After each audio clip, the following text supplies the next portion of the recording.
What is going on, everybody? Welcome to the Week 3 edition of the Prime Point Show here on RotoGrinders. This is from the guys over at Fantasy Points. We've got Graham Barfield. We've got Jake Tribbey. Graham, what is going on through 2 weeks? Every week we're learning more and more data. We get to see more statistics. We get to see scoring go up and down. I think last week week 1, right? Scoring was down. Week 2, all the overs went bananas. Yep. We'll have to see how it plays out as the season goes on. But what is going on? Just excited to dig into the data, the sports bets, the pick'em, the DFS, everything with you guys today. Yeah, great show. This is a great show. We were on that, by the way. I think we opened the show last week by saying, yeah, every under hit last week in week 1, but prepare for the over onslaught, and it smashed. I mean, what overs were like 14-2 they ended across the slate, something ridiculous. So yeah, scoring's back up. Quarterback play looked a lot better. Offensive line play looked a lot better. I think we were kind of on a lot of those kind of trends, those macro trends this week. And it should continue to trend up. And yeah, now we've got 2 weeks of data to go through. I feel like we will have a lot more signal this week and next week than our opponents because, we're looking at the best data points. So yeah, really, really excited to dig into this slate. Yeah, Jake, what's going on, dude?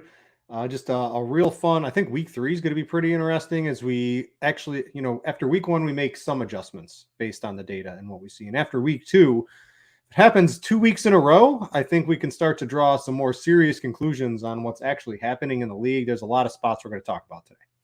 Yeah, no, super excited to be on here. I thought week 2 went really well. We actually had a Fantasy Points sub ship one of the millionaire makers, which I thought was great. And I'd probably be a millionaire too if Anthony Richardson didn't leave the game with a concussion in the second quarter. That was pretty brutal. But I thought we really nailed a lot of our DFS analysis last week, and I'm excited to do it again in week 3.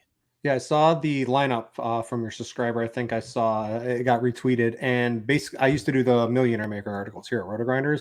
And his lineup is exactly the type of lineup that you should be making to win Millionaire Makers from a wide variety of reasons. Lots of stacks, correlation, a whole bunch of stuff. Full fade the 1 p.m. slate, which was mega chalk. And then he had literally just all the right pieces in Rams Niners. And Jake, you and I on the show were both talking about how much we loved that game as a game stack. Purdy didn't really get there. He didn't even get there. The ironic part, he literally just had the nuts from Purdy, like just insane.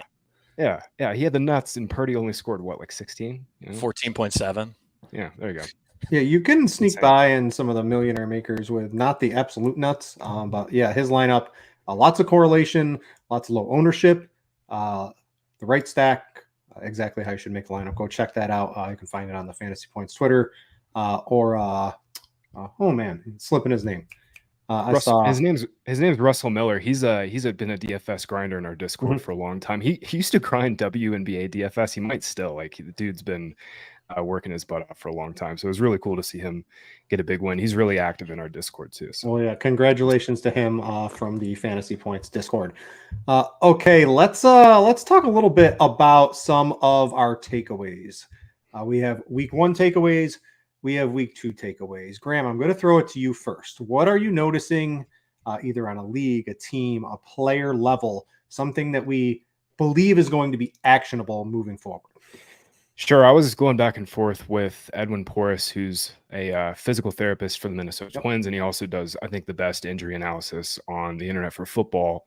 He was texting me and he was saying, I think Burrow is obviously less than 100%. He aggravated the injury at the end of the game, but, just digging deep into the numbers, it's really bad right now. I mean, Burrow has really, really struggled against one high safety looks. That's typically a shell that he absolutely dominates. Last 2 weeks, averaging league bottoms in yards per attempt. Just 47% of his throws have come against too high. So we're not seeing defenses just come out and automatically say, okay, we got to play too high 60% of the time against the Bengals. They're giving them some one high looks, and they're just not exploiting it. I mean, Burrow has thrown 11 targets deep downfield, 15 or more yards in the air to T. Higgins and Jamar Chase. None of them have been caught. Only 5 have been catchable. Burrow's less than 100%. That Rams line opened at plus 6.5. It got hammered down to plus 2 today. So there's some definite fear with Burrow. We don't have him on the main slate this week, so we don't really have to worry about it too much for week 3. But long term, I mean, there's something here, I think, with this injury. And I think there's something here with the scheme. Zach Taylor is just not really trying to throw over the middle. I don't know if it's maybe because Burrow's hurt, but something is off with this offense. they've got a good spot, week 3 against the Rams. I don't think the Rams are a defense we're going to be too scared about for the rest of the season. But this Burrow injury and the stats behind it are not great. It's one of those things where, I was on Bengals last week. I think the process was right. Ravens were really banged up, especially along the offensive line and the secondary. But there's something broken within this offense. I don't think it's just Zach Taylor's a slow starter. I think there's something missing here, and Burrow's obviously a big piece of that. Yeah, I think Burrow is going to end up being pretty highly questionable once the injury reports start coming out for that Monday night game. But what we also have in that Monday night game, a couple takeaways I have. These Ram dudes, Kyron Williams, Puka, these guys, it's not just a Cooper Kupp role. Like, this is a role we haven't even seen this role in the NFL in years. This is above basically a Justin Jefferson level type of player when you dig into some of the expected fantasy points and some of the deeper stats that you can get on fantasy points. We'll look at those a little bit later, but these Rams players on the Thursday through Monday slate, I didn't win the $1 million, but I am a DFS grinder. I love the Thursday through Monday slate. I think it's one of the bigger edges you can get. You can't get a ton of contests, but I love playing those. And both of those guys, absolute locks to the price on DraftKings if you're playing that slate. A couple other things, Tony Pollard, expected fantasy points king. Imagine if he was able to turn these into all real fantasy points in this week with a matchup against Arizona. He could absolutely explode. We'll take a look at some of his data in just a little bit. Josh Jacobs, another guy, a really bad game last week against the Bills, might keep some people off of him. 7,100 on DraftKings, another absolute true workhorse, only really seeds work after the game got into a blowout last week. This is against the Steelers, allowing 34.8 DraftKings point per game to running back so far this year. All of those go to Josh Jacobs. I don't know. Maybe that might end up in the Millionaire Maker this week for Josh Jacobs. So those are a couple of quick takeaways I have. What do you have, Jake, from week 2, week 1? Combine what you're looking at. What's something standing out to you? Yeah, first of all, love the Tony Pollard call. Nothing more painful than just nailing, the right play, the best play of the slate, 8% owned, like 33 expected fantasy points, and then, only converts 60% of that into actual production. And of course, will be just incredibly popular this week.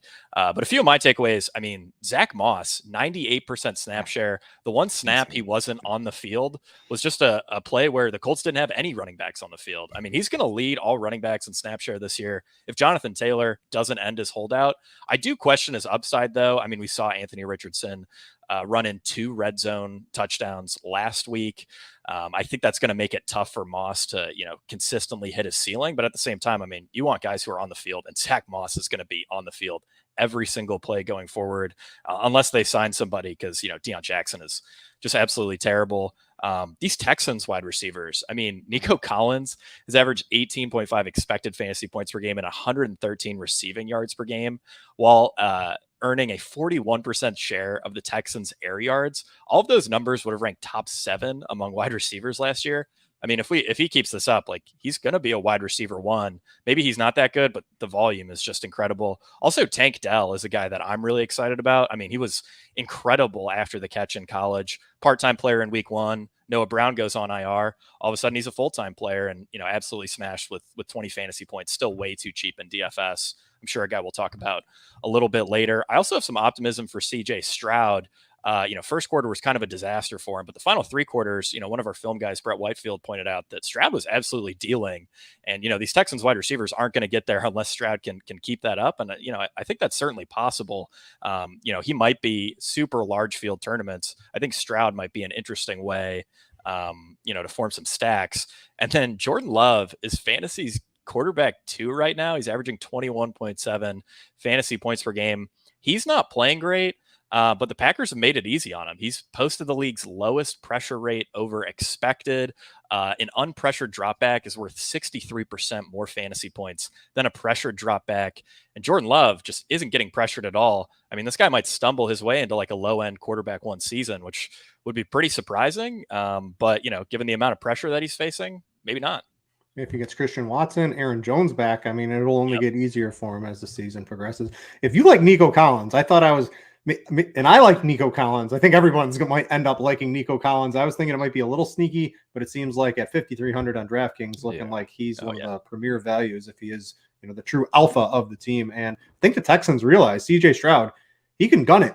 And I've got a couple stats that are a little funny, but we'll talk about them in just a little bit on the league leaders and pass attempts to start the year, just how we drew it up.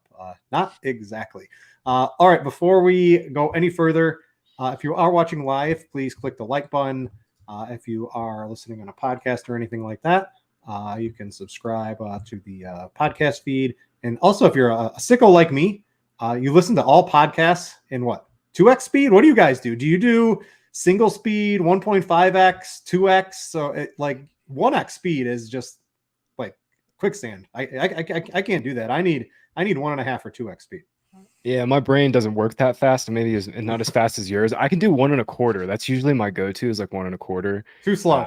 Yeah, I can't do the 2x, man. That's too fast. Yeah, the ADD. If there was I could probably go 2.5x, if it was possible. Jake, how do you do the podcast? I just do normal speed. I can't. Oh, I don't like the. You guys have kids yet? Nope. That's probably why. I used to do 1.5, and then once I had the kid, I'm now at 2x speed. So this is exactly, if I need to take in information, that's what it goes up to. So as your life progresses, your podcast speeds will be going up. Anyway, if you are watching live, click that like button. And if you are watching a little bit later in the week, tune in live. That's when you get the most actionable info, and also click the like button as well. All right, let's get to our stand segment. I think we've been pretty good on these this year. When I get to the sports betting, me personally, I don't think I've lost a sports bet pick that I've posted on the show yet. So I'll tease you guys. There's a team favored by less than a field goal that it's just absolutely ridiculous that this line is not like -4.5, -5 based on their opponent and a couple of other things. It's my bet of the week. I've got it up on Scores and Odds already. I'm going to make it a 2-unit bet on Scores and Odds. I'll give it to you guys for free in just a little bit. Jake, what's a stand you're on this week? Yeah, so for DFS, everyone is going to want to be on one game in particular. It's got the highest total of the season so far, and to make my stacks unique, I think I'm going to end up taking some pretty big stands on a few of the lower owned pieces in that game. All right, Graham, what's up your sleeve for this week? Yeah, there's an under in one of the 2 Monday night games that I'm looking at. Trying to fade an offense that I think is getting a little bit too much respect based on their last 2 opponents they've played. We'll talk about that in the betting section at the end of the show.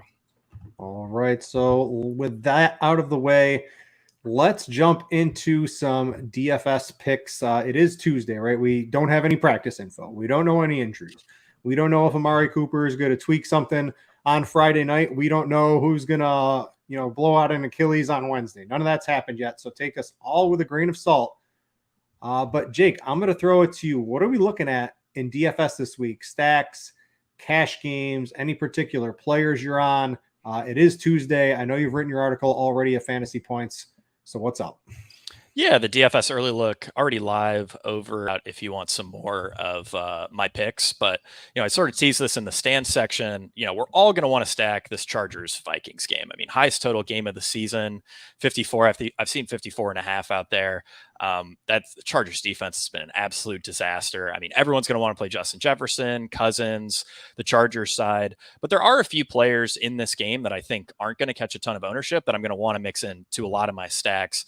The first being Mike Williams. Mike Williams actually saw better usage measured by expected fantasy points than Keenan Allen last week. I think Allen's going to be significantly more popular given that, he had the blow up performance. Williams ran a little bit under expectation. And last season, Williams is playing more in the slot this year, but last season, the Vikings were by far the worst schedule adjusted matchup against opposing outside wide receivers. So really like him for that reason. On the Minnesota side, I know everyone's really excited about Jordan Addison. KJ Osborne's usage has been about 35% better than Addison so far. I mean, I do think Addison is going to develop more of a role as the season goes on, but I also don't think that matters a ton for week 3 in a game that should be a shootout. Minnesota's going to be in a ton of 11 personnel. So I really like mixing in some KJ Osborne there. And I'm even willing to take some chances on Alexander Mattison, who's been tremendously disappointing, but he's also the running back 9 by expected fantasy points per game. And he's the RB5 by the percentage of backfield XFP that he's captured. He feels like a major regression candidate. I mean, maybe he's just going to be one of those guys that falls way under expectation all year, but is there really a better get right spot for a guy like Madison than a Chargers run defense that, really wants you to run on them? They don't want you throwing to Justin Jefferson. They're going to give you light boxes and dare you to run the ball. Beyond those guys, I have a really gross play in Zach Ertz at just 3,500. I mean, his usage this season has been better than TJ Hawkinson. So I get that, Ertz is a pretty disgusting name to click, but he's by far the best usage adjusted value, relative to salary on this slate. It actually isn't even close. So I am going to play some Zach Ertz. And I think because he's so gross, ownership will, be a little lower on him.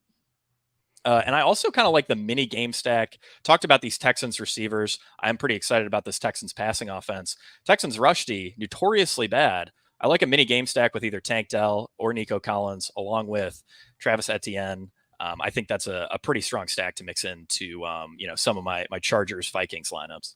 If Austin Eckler's out, do we get a Josh Kelly bounce back week? The flop leg from the poker world, just absolutely atrocious. I guess this will lead into my segment too. But what do you think?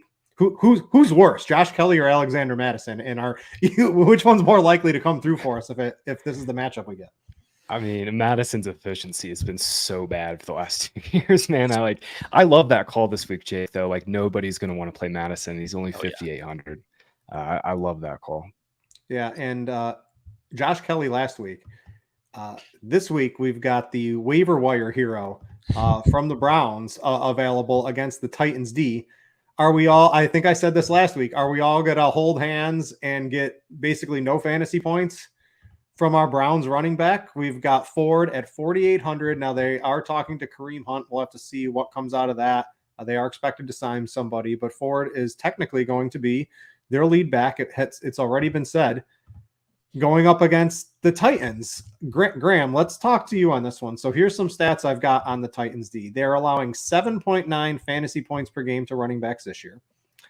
Last year, they allowed the fourth fewest fantasy points per game to running backs. The year before that, they were the toughest defense in fantasy points to running backs. Are we going to bang our heads against the wall for the third straight week and play Ford at 4,800, or are we going to finally come to our senses? I think the one out Ford gives you vis-a-vis like Jamal Williams and Josh Kelly is he's going to get the dump offs. We got 4 targets after Chubb left the game, and I think Ford was probably going to be a passing down player anyway. So that's like the one out, but I'm with you in general. Like if he gets steamed to 20-25%, which we should expect at 4,800, I think he'd be a pretty solid fade in big field tournaments. But I think that's the one out what you can make with Ford is like he's probably going to get dump offs, and this Browns offense has been a lot more pass heavy, I think, than most people expected coming out, even with Nick Chubb. I'm expecting the Browns to really spread out. I mean, we've seen it in the first couple games. I think they're going to play spread and try and throw it, in which case Ford will probably be a big part of their check down game. That's the one out he'll have in this game. But yeah, Kelly and Williams, they were, I think, glaring fades just because we know those guys aren't super involved in the pass game. Yeah, by the time Sunday comes around, you're going to be staring at your lineup, and that $4,800 price tag, it's going to make a lot of things work. But can you not click it is going to be, or maybe you do because of the passing game. We'll have to see how it all plays out over the weekend. If they sign anyone, that might get some work. A couple other thoughts I have from DFS. There are a metric ton of sub $4,500 and less wide receivers that just have some insane usage right now. I know we talked Nico Collins. I know Jake talked Tank Dell, but you got Robert Woods as well. I mean, this entire Houston passing offense is amazing right now, mainly because it's led by the passing game.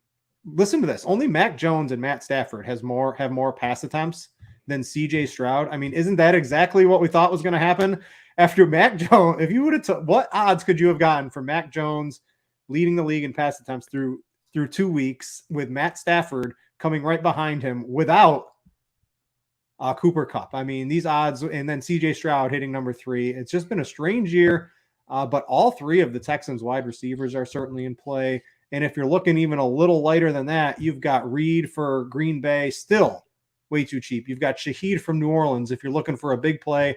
I know Adam Thielen's old, but he got it done last week. He's very cheap on DraftKings. You're probably going to need one of these guys, I think, in a tournament lineup that's sub 4,500, because all of these guys have high 20 fantasy point ceilings. And there's just so many of them. One of them's I think is probably going to come through. It's going to give you salary to spend up elsewhere. So that's something I'm going to try to be incorporating into my thought process as the week progresses. Graham, I'm going to go to you. What are some DFS takes you might have going into week 3? We'll see. You know, it's only Tuesday. That's the disclaimer. We know nothing at this point. We rarely know anything in any way. But it's Tuesday. I think ownership is going to be pretty concentrated on that Jags-Texans game. I mean, there's so many cheap plays in the game. Jake, you brought up Travis Etienne. He's, we called Tony Pollard the best play on the slate last week. He should have had a monster game. All the red zone work was there. Travis Etienne at 6,900 stands out to me as probably the best running back play on the slate right now in that game.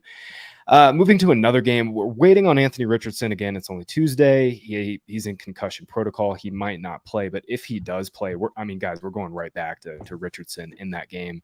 That game has massive scoring potential. The Ravens are 8th in pass rate over expectation through 2 games. That's massive. Last year, they were 25th in PROE. And, we kind of expected, obviously, with Todd Monken and the offensive coordinator change for them to switch more pass heavy, but J.K. Dobbins is unfortunately lost for the season. The run game with Gus Edwards and Justice Hill is just kind of mid. So I'm actually expecting the Ravens to throw even more. And this is all leading to me to like Mark Andrews really pushing Travis Kelce as the tight end 1 this year. And he's only 6K right now. Andrews came back last week, 75% route share, got 8 targets, was the first read on clear team high 23% of the time. And he's still the alpha number 1 receiver here. This is a rotation around Andrews. And, we've seen Beckham now get hurt. Rashad Bateman's still just a part-time player. This increase in pass rate is going to give Andrews just like massive, massive upside. He's the bell cow tight end. Like he's going to run around 85% of the time once he gets back to full time. And, Ravens increasing their pass rate, and subsequently increasing their pass volume by like 10 to 15%. That is huge for Andrew's weekly upside. So, after a really bad start week 1 for tight ends, I actually feel really good about the state of the tight end position, weirdly, going into this week. One final guy I'll give you at 4,100, Hunter Henry stands out as mispriced. Oh my goodness, man. He is the tight end 5 by XFP. We've seen it.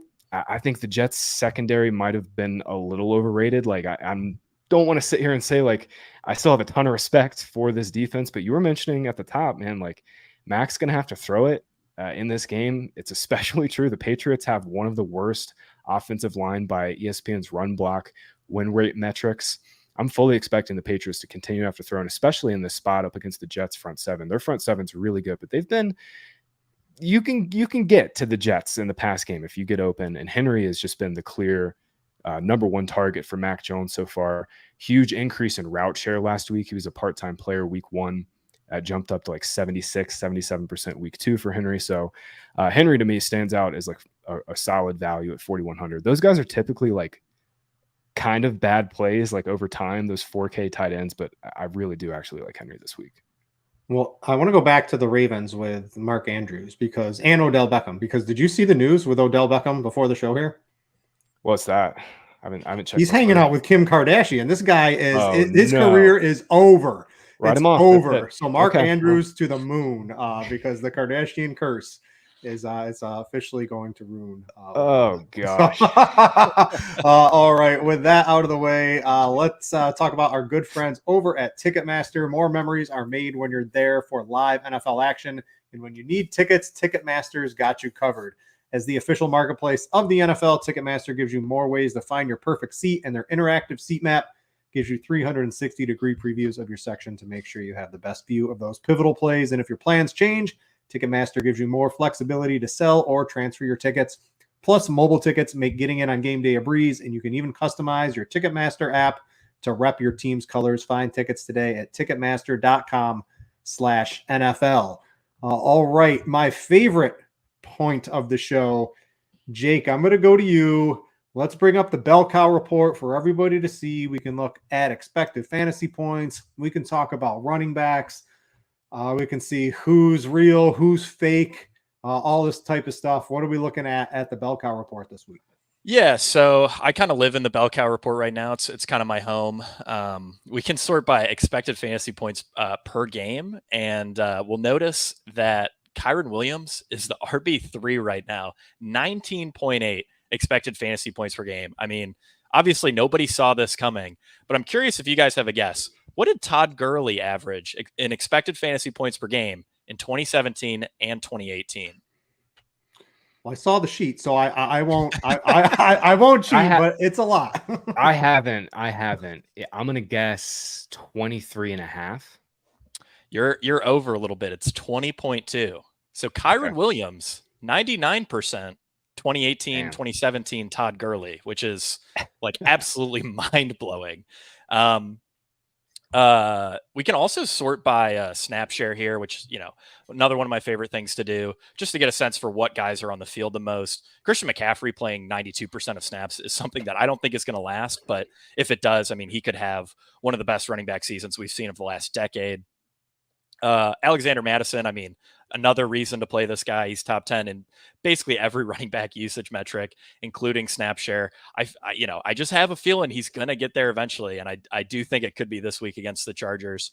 But we can also sort by, and I think this is really interesting, over in the play filters on the left-hand side, under yards to goal, we can go to inside the 10.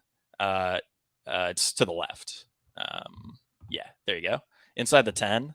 And we will see that Tony Pollard, who, I mean, this usage is just incredible. But yeah, if we sort by, let's see here, sort by attempts, we will see that total attempts, I think that's team rushing attempts. There we go. Yeah, so Tony Pollard, twice as many inside the 10 carries as the next closest player. He only had 12 inside the 10 carries all of last season. So he's already matched his 2022 total. And then, of course, we got DeAndre Swift in there too, which in one game. Like, that's the shocking thing. And I'm curious if you guys have thoughts here, but I'm wondering if this is just going to be Philadelphia just picks a guy each game, where one week it's, Gainwell, another week it's Swift, maybe Boston Scott occasionally. I do think they'll start giving Swift, significantly more work if he keeps playing like this. But, part of me is wondering, is it just going to be a different guy every week? I think Penny is toast. I think the injuries have finally gotten to Penny. I don't think Scott. This is going to be, if Swift has another reasonable game, there's no way they're going to put Kenny Gainwell back in there over him. I think this is Swift's jobs to lose, personally, in my opinion. Graham, what's your take? Agreed. This is Swift's job to lose. I think he'll be like the 1A. They're going to still mix in Gainwell. Like, I think he's just their backup to Swift. This is probably what they wanted. They wanted Swift to have the game where it's like, okay, he's the guy.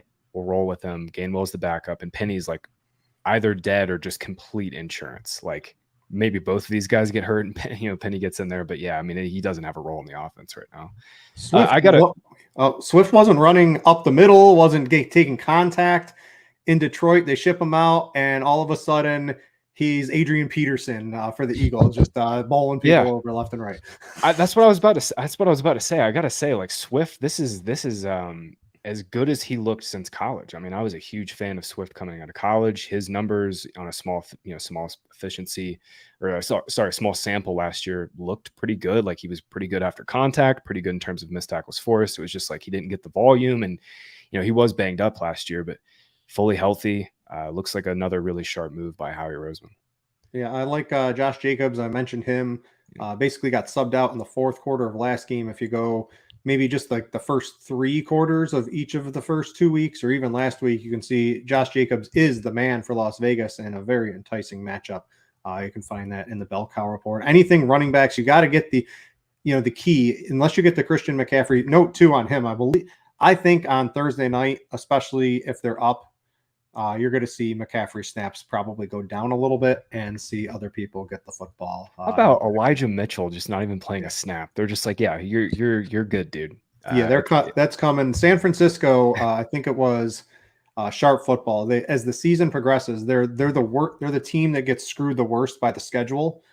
So I think as the season progresses, you're going to see Mitchell probably get a few more carries and McCaffrey get a little bit more, because this is just, they need McCaffrey in the playoffs. They don't need him to run every single play right now. It's great for us playing fantasy, but not what the team actually needs right now. Graham, I want to go to you. We're going to break out something Sure. new. If you guys want to get access to some of the stuff, you can get a Fantasy Point subscription. We used to have Gridiron IQ here at RotoGrinders. It's not there anymore with some of the data feeds we had to get rid of, but there's so much on Fantasy Points. This is where I live right now, trying to sort through everything for DFS sports betting. It's a must have. Let's go into the team advanced passing. Graham, I have never ventured into here, Graham. So what am I looking at? It's a whole new world for Brit. This is the advanced passing team feed. So if you're watching on YouTube, basically this is like the one-stop shop for just team level passing stats. We also have team defense stats where we're not going to be looking at that tonight, but you can switch over to the team defense and get all of these same exact stats, advanced stats at a team defense level. So you'll be able to sort through like all of the advanced stats you could possibly care about, like completion rate over expectation, the left there. I mean, we've got everything, looking at a receiver ADOT, quarterback ADOT, you can look through it all. But tonight I wanted to show Brit, if we go to filters and we're going to look at team level catchable targets. And I think this is a really fun and easy and logical way of thinking of quarterback play. So Brit, go to play, and then you're going to scroll down and go to throw accuracy. It should be in kind of like the middle. Yep. This is ridiculous. And the amount of stuff you can do here. I know, right? We thought of everything. Click on target and then bad placement catchable targets. That's still a catchable throw that receiver can get his hands on, but it's not like perfectly on target. And then when the data populates, sort by attempts. And this is basically a team level view of which teams are getting the most, one, volume just in terms of raw pass attempts, and two, the best target service in terms of catchable pass attempts. And like you were saying, Patriots are throwing a ton, but Mac Jones has also been pretty accurate on those throws. Houston Texans right there at the top. And I want to scroll down to the bottom here. Jake, you retweeted one of my tweets earlier. Look at this at the bottom. This is just sad, y'all. The New York Jets, as an entire football team, have 31 catchable targets. The average right now is what? 51, 52 right there in the middle. So more of the same from Zach Wilson moving forward, unfortunately. The Falcons, it's like the shit, here we go again from GTA. It's the same thing. Falcons are at 38 catchable team targets through 2 games, again, well below league average. I was looking at Kyle Pitts' stats today, and it just made me almost want to shed a tear. It's like the same thing from last year. Dude has 8 targets, 4 of them have been catchable. Great. Like that. What are we supposed to do with that? 35 tight ends have more catchable targets than Kyle Pitts right now. Until that comes up, if and when that comes up, he's pretty much a fade for us in DFS. There's just not much enough of an upside argument to make. But yeah, this is the tool that you can look at everything at a team level view. So we obviously spend a lot of time on a player level with our DFS analysis. I want to show how this can be used at a team level. And this is probably one of my favorite ways to do it, with just looking at raw catchable targets from a team level perspective. Real quick, final note is the Ravens are kind of trending close to league average. That's pretty damn good for Mark Andrews and Zay Flowers and really the rest of that offense. So yeah, good way to look at everything at a team level view, because we spend so much time at a player level. Well, Graham, the craziest part about the Jets having 31 catchable targets is that Puka Nacua has 30 catchable targets this season. I mean, he's just insane. He's matched the Jets, the entire Jets. Yeah, basically, and he has 9 more catchable targets than Justin Jefferson. I mean, it's just absurd level of volume, and Stafford is playing out of his mind. I mean, Cooper Kupp's hamstring might be toast. Cooper Kupp might be toast, but like if he stayed healthy, he would have had an unbelievable season with Stafford. Stafford is finally healthy, man. I think that elbow injury last year really limited him. He looks like prime Matthew Stafford again.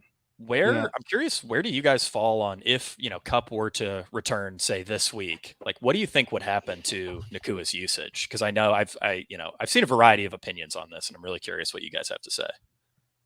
I would say I think Kupp would probably take the Puka role back. I think that it's a 1-for-1 replacement, but Cooper Kupp isn't going to get the stats that he used to, and obviously Puka is going to come down, and I think they sort of run the same area of the field. I mean, he's literally in the Cooper Kupp role where Tutu's sort of on the outside. but I don't know. It's really hard to deny what Puka's doing right now. I just got to say, Sean McVay has been in his bag. I spent some time going through, again, in advanced receiving. You can go and look at how many routes a player has been open on. This is like a brand new separation thing that we're trying out. Brett Whitefield and his team are charting it and collecting the data. But I was just going through it today. We've got 2 games to look at. So I was, starting to think there might be some signal. And there kind of is. The Rams are just blowing holes like in opposing defenses. Van Jefferson, Tyler Higbee, Tutu Atwell, and Puka Nacua are all top 6 in open or wide open rate through 2 games. I mean, it's just absurd. To say that they can't layer in Cooper Kupp and Puka Nacua together is like, come on, these guys can live together. I do think it does dramatically lower Kupp's ceiling, though. Like, Nacua is a baller. He's not just getting scheme targets. He's getting wide ass open against receivers or really good DBs. And, it's in part scheme. McVay's in his bag, like I said, but it's also, man, I mean, this offense could be really, really good when Kupp gets back because, he's the orbit. You know what I mean? Like Nacua could be getting free releases against scrubs, basically. All right. So that's a quick look at some of the data tools over at Fantasy Points. Probably the best fantasy tool I've ever come across. So thanks guys for coming on and doing the show. So we all get to take a look at it. All right, let's jump into some of the sports betting streets. And I teased earlier, I'll start off here that the team that's a 2.5 point favorite on the road. I guess we can just go right back to the Zach Wilson stats because I have literally no idea why the Patriots are just 2.5 point favorites against the Jets. The Jets literally don't have a viable offense. We just saw that from some of the advanced statistics at Fantasy Points. And Sean Kerner over, you can follow him at the Odds Maker on Twitter, over at the Action Network.